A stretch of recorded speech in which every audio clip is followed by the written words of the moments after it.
Bonjour et bienvenue sur mon podcast La quête de l'équilibre. Je m'appelle Nathalie Ross, je suis auteure et astrologue et passionnée par les animaux. Vous trouverez ici plein d'informations sur les cycles lunaires, notamment des podcasts sur les nouvelles lunes et pleines lunes, mais pas que. On parle aussi de divers sujets, notamment reliés au développement personnel, à l'actualité aussi parfois, au transit planétaire et aussi à l'apprentissage de l'astrologie, mais également des podcasts aussi qui arriveront sur nos amis les animaux et la symbolique qu'on leur accorde dans la spiritualité. En tout cas, je vous souhaite la bienvenue. Si ce podcast vous plaît, n'hésitez pas à le noter sur Apple Podcast. Vous pouvez aussi l'écouter sur YouTube et commenter directement. Je veille à répondre à un maximum de commentaires. En tout cas, j'espère que vous êtes bien installés et je vous souhaite maintenant une très bonne écoute. Bonjour, j'espère que vous allez bien. Je suis contente de vous retrouver aujourd'hui pour un nouveau podcast sur la pleine lune qui aura lieu en Taureau le samedi 28 octobre 2023 à 22h23, heure de Paris. Alors, une pleine lune, c'est la moitié de la lunaison, donc on a eu une nouvelle lune dans le signe de la Balance le 14 octobre dernier, et là on va avoir la pleine lune qui est la période où le soleil éclaire la face visible de la lune en entier. Donc, on est face à une opposition en astrologie, et les oppositions, ce sont des aspects qui se font entre des signes d'éléments complémentaires. Donc ici, on a la lune qui est en Taureau, un signe de terre, et de l'autre côté, on a le soleil qui est en Scorpion, dans un signe d'eau. Et l'eau et la terre, ce sont des éléments complémentaires, ce sont des éléments à polarité yin, des éléments qui parlent du côté introverti de la personnalité. Donc l'eau va beaucoup plus parler de la vie intérieure, des croyances et de la vie émotionnelle, tandis que la terre va parler du fait de construire concrètement les choses. C'est la notion de patience et de travail qui sont attribuées à cet élément. Et c'est vrai que le combo terre et eau crée un environnement, si je puis dire, assez porté vers l'intérieur en fait, vers ce que l'on ressent, vers les aspirations profondes et vers le fait aussi de ne pas forcément attirer l'attention. En fait, il y a beaucoup de discrétion qui accompagne ces deux éléments, notamment l'élémentaire, parce que c'est un élément qui parle de solidité. Et donc ici, on est confronté à une opposition entre le Taureau qui est un signe vénusien qui parle du confort que l'on recherche dans la vie, qui parle des finances, qui parle de l'alimentation, et de l'autre côté, le Scorpion, qui est un signe qui parle de transformation, qui parle de remise en question, et donc par conséquent de destruction et de mort. Le signe du Scorpion, c'est ce qu'il représente. Comme je dis aux élèves que j'ai en formation, alors c'est un exemple qui fait sourire, mais c'est un exemple qui peut vraiment vous aider à comprendre la symbolique puissante de cet axe Taureau-Scorpion. En Taureau, vous mangez quelque chose, en Scorpion, vous l'éliminez. C'est-à-dire que le corps a fait le tri, a gardé les nutriments, et ce qui est toxique pour le corps, on l'expulse. Et c'est ce que représente le signe du Scorpion.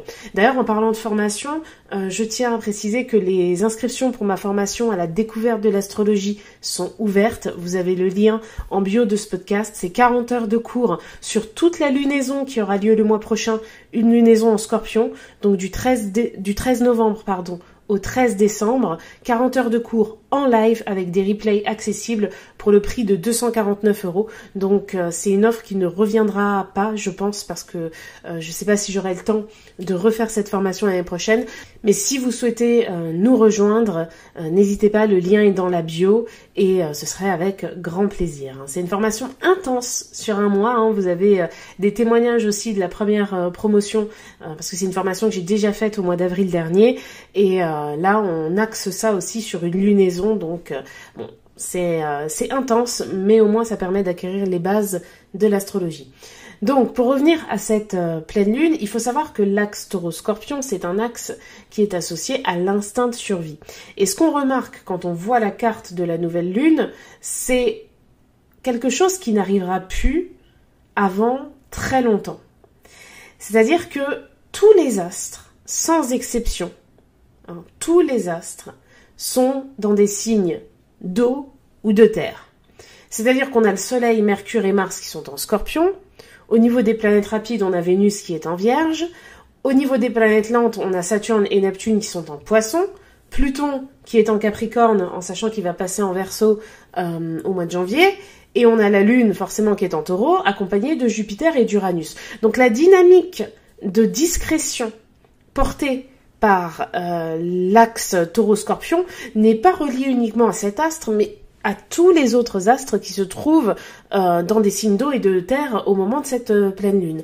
Donc la notion d'objectivité qui est recherchée, parce qu'une pleine lune, ça pousse à mettre en lumière des questionnements et donc à les analyser avec objectivité, eh bien ça va être quelque chose quand même d'intérieur. Pourquoi cette pleine lune, elle est importante?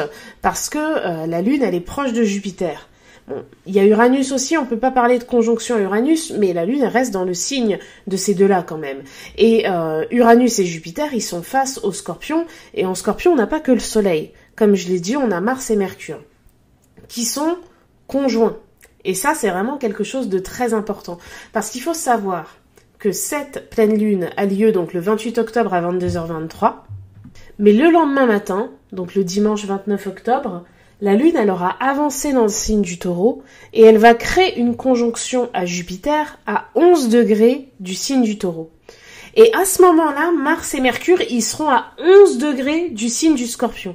Donc qu'est-ce que ça veut dire? Ça veut dire qu'on va avoir Mars et Mercure conjoints en Scorpion, parfaitement opposés à la Lune et Jupiter conjoints dans le signe du Taureau. Mars et Mercure, c'est la manière de communiquer et la manière d'agir. On est dans un signe qui parle de se dépasser, de se surpasser. On est dans une énergie qui peut décrire une forme de violence, hein, il faut bien le dire. Mais ça se fait en harmonie avec Saturne. Donc c'est un peu une pleine lune, si vous voulez, qui nous invite à reprendre un pouvoir sur notre autorité, sur nos projets, sur ce que l'on veut véhiculer. On est dans une lunaison balance. Je rappelle, les lunaisons balance sont des lunaisons où on cherche à régler des choses en lien avec la notion de justice, ce que l'on estime juste ou non, ce que l'on estime bon comme association ou non. Le signe du Scorpion, il représente la notion de rupture. Donc ça ne veut pas dire que tout le monde va rompre, par exemple, avec son partenaire, mais ça peut vouloir dire qu'il y a quelque chose qui peut se rompre. Ça peut être la confiance, ça peut être aussi une peur, hein, parce que c'est ça le problème avec les mots, hein, c'est que quand on parle de rupture, on a tout de suite cette connotation négative qui nous accompagne. Mais ça peut être la rupture avec une mauvaise habitude, ça peut être la rupture d'une mauvaise fréquentation, ça peut être la rupture dans une mauvaise gestion du couple. Donc il peut y avoir quelque chose qui se rompt dans un couple, mais pour le meilleur. Alors, on n'est pas forcément face à la rupture du dit couple, même si ça peut arriver aussi à certaines personnes. Donc ça, c'est vraiment important. Et je trouve que en astrologie, ça nous pousse, en fait, si vous voulez, à mettre des mots, à mettre des définitions, pardon, sur les mots dans leur globalité. C'est un peu comme la notion de créativité. Ça, j'en parle aussi beaucoup en formation. Quand on parle de la créativité, on a tendance à assimiler ça à quelque chose d'artistique, alors qu'on peut être créatif sans être artiste. C'est comme la notion de don. Quand vous pensez à un don, quand on dit cette personne a un don, on pense tout de suite à quelqu'un qui fait quelque chose d'extraordinaire sur le plan artistique, etc. Alors qu'avoir un don pour la communication, c'est quelque chose d'important. Hein. Les dons et la créativité peuvent se manifester dans des choses simples, entre guillemets. On n'est pas forcément relié à l'extraordinaire quand on parle de ces notions. Et ben c'est pareil pour la notion de rupture. On n'est pas forcément sur quelque chose de négatif. Et pourtant, c'est un mot qui a une connotation négative. Donc c'est vrai qu'à chaque fois, du coup, je répète pour les personnes qui m'écoutent souvent, mais je suis un peu obligée parce que sinon, ça peut être vraiment mal interprété. Donc, cette pleine lune qui se fait face à Mars, face à Mercure. Donc, on a la lune en taureau, donc si je puis dire l'âme en taureau. Donc, il y a un besoin de soigner, enfin, pas forcément de soigner, mais de protéger quelque chose. Peut-être que c'est soi-même. Il y a un besoin de se sentir en sécurité. La Lune, elle est en harmonie avec Vénus, qui est dans le signe de la Vierge. C'est pour ça que je parlais de la notion de soin. Mais je suis allée un peu trop vite. Mais Vénus en Vierge représente ce qui se passe en taureau, puisque Vénus, c'est l'astre du taureau. Donc, on a des harmonies qui sont très fortes au moment de cette pleine lune. Mais, quand dans une pleine lune, il y a Mars quelque part, qui plus est Mars opposé à Jupiter, Mars et Mercure opposés à Jupiter, forcément, la notion d'excès, elle n'est pas vraiment loin. Donc on rappelle que cet axe Taureau-Scorpion, il parle de l'instinct de survie. Qu'est-ce que dans votre vie, vous pouvez avoir envie de transformer pour mieux pourvoir à vos besoins, pour plus vous sentir en sécurité ou pour moins vous sentir en insécurité aussi, ça dépend de votre situation. Il peut y avoir quelque chose qui se décide comme ça, d'un coup, rapidement, à l'instinct. Vous savez, c'est comme quand parfois on s'interroge sur ce qu'on ferait si on était agressé, par exemple. Je pense qu'il est très difficile de définir ce genre de choses et c'est quelque chose qui prend une tournure nouvelle quand on le vit. Alors je souhaite ça à personne, mais ce que je veux dire, c'est que dans une situation d'extrême danger pour notre vie, on ne sait pas exactement comment on va réagir. On est porté par un instinct. Et l'axe Taureau-Scorpion, c'est l'axe justement qui laisse sous-entendre que n'importe quel individu est capable du meilleur comme du pire. Le meilleur étant plus représenté par ce que représente le taureau, c'est-à-dire le côté vénusien, l'amour, la tendresse, le côté épicurien, le fait de profiter des belles et bonnes choses de la vie, le fait de se sentir en sécurité, etc. Et en face, on a le Scorpion qui peut tout détruire, parce qu'il remet tout en question. Le Scorpion fait difficilement confiance. Donc la notion de confiance, elle va être présente au moment de cette pleine lune. Et en même temps, on est dans une lunaison Balance. Et le signe de la Balance, c'est un signe qui cherche à s'engager avec l'autre, qui cherche à avancer avec l'autre. Et donc forcément, la notion de confiance, elle est présente. Donc, en quoi avez-vous perdu confiance ? Ça peut être une question intéressante, ça peut être aussi quelque chose de personnel, parce que cette pleine lune, elle tombe dans un secteur de votre thème qui est différent selon les individus, et puis on est dans une dynamique de toute façon qui est portée par quelque chose d'inconscient, puisque le signe du Scorpion, c'est un signe d'eau, et tous les signes d'eau, ils sont un peu rattachés, je dirais même à la notion de karma. Et la lune, alors pour les personnes qui me suivent depuis longtemps, vous le savez, mais je considère la lune comme étant l'âme de la Terre. Donc, ça veut dire que sur le plan du thème astral, la lune, c'est la personnification de l'âme. Et quand on voit les choses comme ça, on sent l'implication karmique qui nous touche en fonction des pleines lunes, des nouvelles lunes, etc. Donc c'est quelque chose qui est beaucoup plus inconscient que ce que l'on veut bien penser. Et le nœud nord, qui indique la direction karmique à suivre, au moment de cette pleine lune, il sera dans le signe du Bélier. Donc un nœud nord en Bélier, on est dans une dynamique personnelle. D'ailleurs, avec Chiron, d'ailleurs, qui est un astéroïde, Chiron et le nœud nord, ce sont les deux seuls points au moment de cette pleine lune qui seront dans un signe de feu. Parce que tous les autres astres, enfin tous les astres, le nœud nord ce n'est pas un astre et Chiron c'est un astéroïde. Donc on voit bien que on est dans une dynamique de discrétion, mais qui cherche quand même à nourrir quelque chose de purement personnel et de purement lié à nos ambitions, parce que le Bélier, sa phrase, c'est « je suis », c'est le fait d'exister, et on existe par rapport à ce que l'on fait, par rapport aux idées que l'on a, et à notre manière de les mettre en place. Donc on est sur quelque chose quand même qui sollicite la notion d'instinct. Faut pas oublier que avant la découverte de Pluton, c'est-à-dire avant 1930, c'était Mars qui régissait l'énergie du Scorpion. Donc contrairement à ce qu'on peut penser, Mars en Scorpion, c'est une planète qui est à l'aise. C'est une planète qui se sent bien dans ce signe. Et le Scorpion et le Bélier, ils partagent cette rage de vaincre, cette combativité et la notion de courage aussi. Donc, le fait que Mars soit opposé à la Lune au moment de la pleine Lune est proche de Mercure, donc c'est-à-dire que le mental va aussi être impliqué dans tout ça, ça peut effectivement nous amener, ou du moins amener beaucoup de personnes à vivre des transformations fortes, mais d'une manière rapide. Donc on n'est pas sur de la réflexion qui mûrit pendant des heures et des heures. Pourtant c'est ce que symbolise un Mercure en Scorpion tout seul, mais là il n'est pas tout seul. Il est opposé à la Lune, donc il est poussé par des émotions. On peut avoir des mots qu'on regrette, on peut aussi oser dire des mots qu'on n'a jamais pu dire avant, pour X ou Y raison. Il y a quelque chose qui se dénoue, c'est-à-dire que cette pleine lune, elle symbolise le fait que notre peur de manquer, notre peur d'insécurité, notre peur de pas être aimé aussi peut-être, ça va être rien du tout comparé à la volonté de se transformer et de reprendre le pouvoir sur quelque chose ou sur nous-mêmes. Donc si vous êtes face à une situation où vous vous sentez peut-être oppressé, ça peut arriver parfois. Alors c'est des choses qui sont pas vraiment avouables parce que c'est pas à la mode de dire ce genre de choses. C'est pas flatteur pour l'ego, mais parfois on agit contre nos principes. Alors, je vais prendre l'exemple qui décrit le mieux ça, une personne qui trompe son partenaire. Okay, et qui a des valeurs de fidélité de base qui sont très fortes, etc. On est là dans un cas où on a une personne qui a trahi complètement ses principes.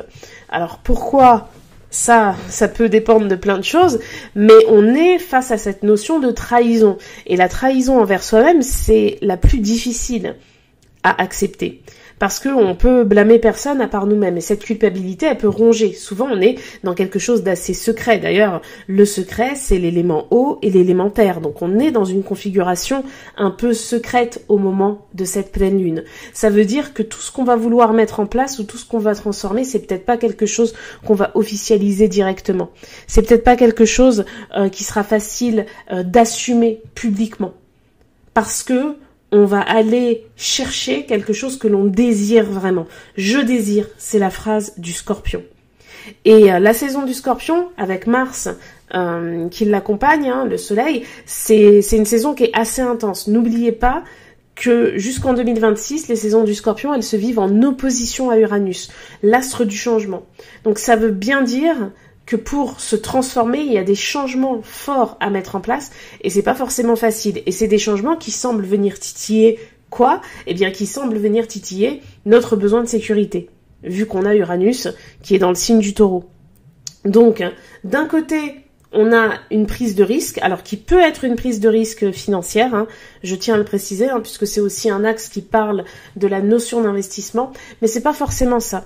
Ça peut être sentimental, ça peut être aussi oser dire certaines choses, ça peut être oser prendre position, ça peut être oser quitter un job où on se fait malmener, où on est vraiment harcelé, pour quitter une forme de sécurité financière, mais en même temps se transformer. Donc c'est vrai que ce genre de choix nécessite en amont des réflexions, etc.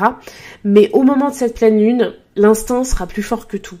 Je pense que ce week-end, pour beaucoup de gens, il va amener des décisions brutales, vraiment. Donc après, ça dépend de la vie de chacun. Parfois, on a besoin d'avoir ce genre de décision brutale et en fait, quelques mois après, on se dit que c'était la meilleure décision de notre vie. Parfois, c'est des décisions qui ne nous servent pas sur le long terme. Et comme les configurations, elles sont plutôt orientées vers la discrétion plutôt que la communication, ça peut amener effectivement à pas forcément prendre les informations à l'extérieur sur est-ce que ce que j'ai envie de faire c'est bien ou c'est mal, etc. Donc là, c'est une pleine lune qui va être difficile. Pourquoi? Parce qu'elle va nous amener à être sincères avec nous-mêmes et surtout à regarder en nous le côté que l'on apprécie, mais aussi, et je dirais même surtout, le côté qu'on apprécie moins.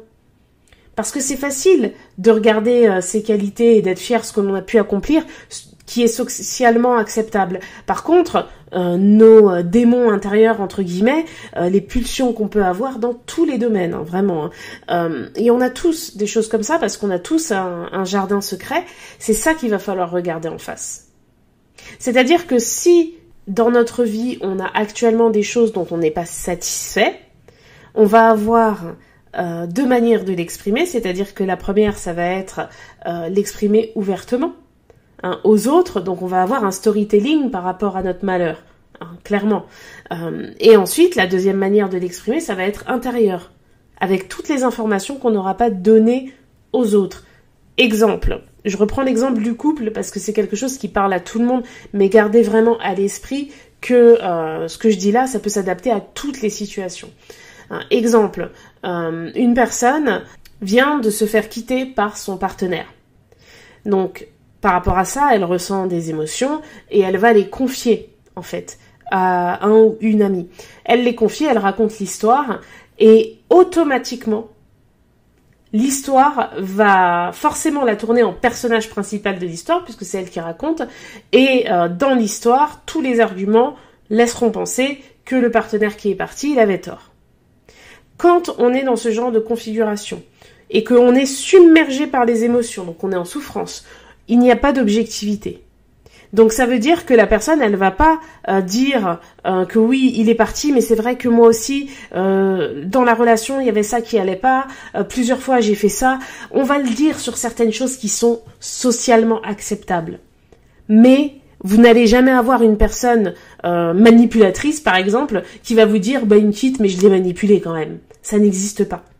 Et pourtant, on sait quand on a manipulé. Et là, je parle pas de quelqu'un qui est pervers narcissique ou à un niveau extrême de manipulation. Hein. Je parle des manipulations qu'on fait tous, parce qu'on en fait tous dans notre quotidien. Quand on veut quelque chose ou quand on ne veut pas quelque chose. Tout le monde a déjà menti, a déjà manipulé pour éviter d'aller à un dîner, à une soirée, à quelque chose. On est tous comme ça. Et ça commence dans l'enfance. Ça commence dans l'enfance. Je vais prendre mon propre exemple. Moi, je me rappelle, quand j'étais petite, j'étais capable de communiquer d'une certaine manière avec ma mère pour qu'elle décide de nous amener au McDo ce soir-là. Et je me souviens que mon petit frère, il m'envoyait tout le temps parce qu'il avait vu que quand c'était moi qui demandais, on y allait. Mais je savais comment faire. Et je savais que quelques heures avant, déjà, fallait pas faire de bêtises. Et je le disais à mon frère. Je disais, si ce soir tu vas aller au McDo, fais tes devoirs, fais ci, fais ça. Comme ça, tout est fait, tout est nickel, etc. Ça, c'est de la manipulation, hein. Et pourtant, j'avais 10 ans, hein. Et le but, c'était d'aller au McDo, quoi. Donc, voyez, ce que je veux dire, c'est qu'on est tous comme ça. Et ça, ce que je dis, c'est pas avouable. Là, ça fait rigoler parce que je raconte une anecdote qui m'est arrivée quand j'étais enfant.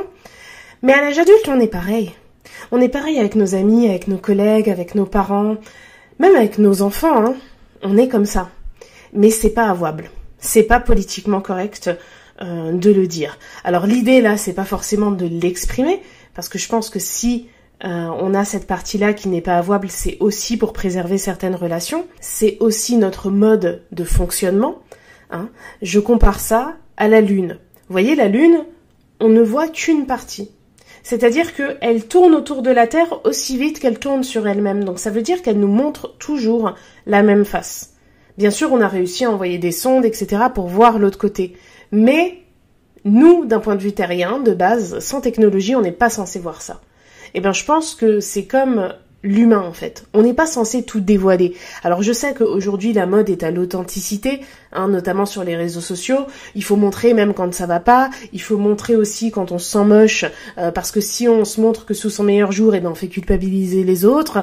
Il faut tout montrer, en fait. Mais je pense pas qu'on soit fait pour tout montrer, de base.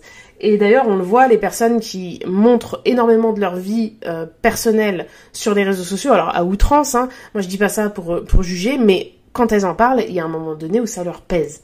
Hein. Donc c'est pas pour rien. Et je pense que ce qui est inavouable en nous, donc l'idée n'est pas de le divulguer, puisqu'en plus on est face à une pleine lune qui se fait dans des signes de terre et d'eau, mais nous, en tant qu'individus, on va devoir regarder ça avec objectivité. C'est-à-dire qu'on peut avoir une partie de nous qui nous fait peur. On peut avoir une partie de nous dont on n'est pas totalement satisfait, qu'on trouve pas forcément bien, en fait, qu'on n'aimerait pas que les gens ils sachent que nous, on est comme ça. Et c'est ok, je pense que c'est quelque chose qui est tout à fait normal, mais par contre, pour pouvoir se transformer, pour pouvoir avancer avec objectivité, il faut qu'en tant qu'individu, on regarde ça avec sincérité. Et cette pleine lune, elle prépare aussi, elle se fait dans une lunaison balance, mais dans 14 jours, le 13 novembre, le jour où je démarre ma formation, on a la nouvelle lune dans le signe du Scorpion. Donc là, on est face à un nouveau départ qui invite justement à la transformation. Donc pourquoi pas prendre de l'avance au moment de cette pleine lune. Et puis, il y a aussi quelque chose que j'ai pas mentionné, et je vais terminer avec ça, c'est que Vénus, qui est en Vierge, elle est conjointe à la lune noire. J'ai fait un podcast sur la lune noire, hein, vous pouvez le retrouver dans les archives, hein, sur YouTube, sur Spotify, sur Deezer, partout. D'ailleurs, j'en profite pour le dire aussi, n'hésitez pas à mettre un like ou un commentaire ou à noter le podcast, hein, ça fait toujours un plaisir. Et donc, la lune noire, elle parle de quelque chose de pulsionnel. Alors, je vous invite à écouter le podcast que j'ai fait dessus, mais ça accentue à mon sens la notion d'instinct de survie et le fait que les réflexes seront difficilement maîtrisés au moment de cette pleine lune. Il y a des choses qui pourront sortir toutes seules, des mots, des phrases. Dans certains cas, malheureusement peut-être des coups, peut-être de la violence, parce qu'il faut le dire, le Scorpion, c'est un signe qui peut laisser émerger de la violence. Donc, on peut tous être violents, que ce soit par les mots, que ce soit par l'attitude. La violence, elle n'est pas que physique. Donc, c'est vrai que cette pleine lune, elle peut faire ressurgir notre part d'ombre, qui est une partie de nous dont on a besoin, pour avancer, pour évoluer, pour travailler sur nous, et puis pour faire face aussi parfois à certaines situations. Il y a des situations, vaut mieux qu'on ait des réflexes que l'on pense pas forcément avoir. Mais en tout cas, je pense que cette pleine lune, vraiment, elle nous invite à réfléchir au nouveau départ qu'on a pris il y a 14 jours par rapport à ce qu'on estime être juste. Et pour ça, il faut qu'on soit juste avec nous-mêmes et qu'on se regarde objectivement. Donc c'est une pleine lune qui invite effectivement à l'intériorisation et qui demande beaucoup de sagesse. C'est en harmonie avec Saturne et beaucoup d'objectivité envers nous-mêmes. Voilà, j'ai terminé ce podcast. J'espère qu'il vous a plu. N'hésitez pas à laisser un commentaire ou à me faire un retour ou à le partager même sur les réseaux sociaux. Et je vous dis à très vite pour un prochain podcast. Et d'avance, je vous souhaite une excellente pleine lune. Au revoir.